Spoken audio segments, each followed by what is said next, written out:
बातमीचा आढावा घेतलाय आमचे प्रतिनिधी अलीम शेख यांनी।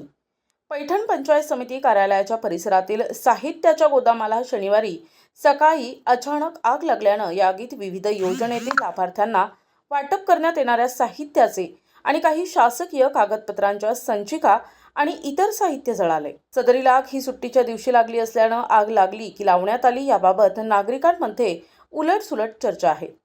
याविषयी मिळालेल्या माहितीनुसार शनिवारी सकाळी पंचायत समिती कार्यालयाच्या आवारातील समाज कल्याण विशेष घटक, कृषीचं साहित्य तसेच घरकुल योजनेअंतर्गत गरजू आणि पात्र लाभार्थ्यांना वाटपाचं साहित्य ठेवलेल्या एका गोदामाला आग लागल्यानं या आगीत सौर ऊर्जेवर चालणारा दिवा, त्याच्या चार्जिंग प्लेट तसेच घरकुल लाभार्थ्यांच्या निर्धूर शेगडी आणि अंगावर घेण्याच्या उबदार रगी, शौचालयाचे भांडे तसेच इतर शासकीय विभागातील कागदपत्रे आणि पंचायत विभागाच्या जिल्हा एकात्मिक आरोग्य आणि कुटुंब कल्याण विभागाचे सर्वे केलेले काही महत्त्वपूर्ण कागदपत्र जळाली असून यावेळी उपस्थितांनी या ठिकाणी आग लागल्याचं लक्षात येताच त्यांनी पैठण अग्निशमन दलाच्या वाहनास पाचारण करून सदरील आग पाणी मारून आटोक्यात आणली। परंतु तोपर्यंत बरेचसे साहित्य आणि महत्त्वाची कागदपत्र पूर्णपणे जळालेल्या अवस्थेत होती।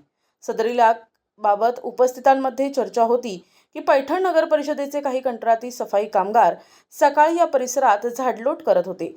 त्यांनी जमा झालेला पालापाचोळा गोडाऊनच्या भिंतीला खेटून पेटवून दिल्यानं तो पालापाचोळा पेटत गोडाऊनच्या मुख्य दरवाजा खालून तसेच बाजूच्या खिडकीमधून जळत आत गेल्यानं आतील साहित्यांनी पेट घेतला आणि अग्निशमन दल येऊन ती आग विझवेपर्यंत अर्ध साहित्य जळून नष्ट झालं।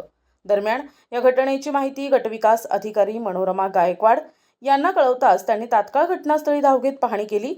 त्यांना झालेल्या नुकसानीविषयी विचारले असता या गोडाऊनमध्ये कालबाह्य झालेली कागदपत्र आणि साहित्य होतं आणि संबंधित विभागाच्या कर्मचाऱ्याला बोलावून याचे रेकॉर्ड तपासून सांगते असं सांगितलंय। प्रतिनिधी अलीम शेख, NTV न्यूज मराठी, बिडकीन, पैठण।